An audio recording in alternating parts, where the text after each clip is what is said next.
What trends are we seeing generally on agriculture across the continent? Even away from the beer generally, are we in a good place? Are we moving in the right direction? We are in a much better place than I've ever been since the 60s. Since the mid-90s, we have turned the corner. African economies are among the fastest growing economies in the world. Agriculture has positive, constantly positive per capita growth rate since the mid-90s. Even during the crisis of the 2008-2009, Africa succeeded in still managing a positive growth rate. When we lost steam in the 60s, we were on this trajectory of growth. And suddenly in the 70s and 80s went like this. And we're in a much stronger trajectory of growth. But we're far from where we would have been if we had maintained our growth trajectory of the 60s. It will take us more than 25 years at the current growth rate to get to where we would have been when we had continued growing we did in the 60s, right? We would have to double our growth rate today just to catch up in 25 years. Therefore, there is no space for complacency. There is no place for, patting ourselves on the back and then sitting, right? We're in the beginning of an important, gigantic task of reforming, transforming, and modernizing the African economies. We're just at the beginning. That's mind-boggling to just think that we have 25 years to get to where we should have. If you double. If we double. So there is. If you don't double, it's even longer. Wow. And we have the ingredients for that. Doubling is hard, but we certainly can raise the pace. Wherever you turn, you see one country doing excellently well, or two, or three, or four, or five. Ask yourself, what are they doing right? How? And why?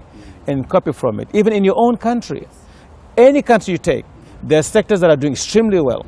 It could be the flower sector in Kenya. It could be the IT sector in Kenya. It could be the horticulture sector in Senegal. It could be the leather sector in Ethiopia. Look around. What are we doing right? And how can I spread positive change? Food imports seem to be growing. Our budget or the share of the continental GDP that goes to food imports. And you mentioned that this is perhaps because it's an indicator of the rate at which our economies are growing and agriculture is not growing commensurately. It would be good to hear a little bit about that because I found that really fascinating way of looking at it. In the early 2000s, agricultural export by African countries were about 11 billion. And so were also exports, around even.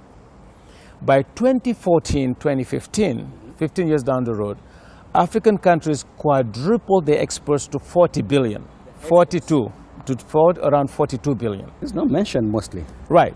It's not mentioned because imports exploded to 77 billion.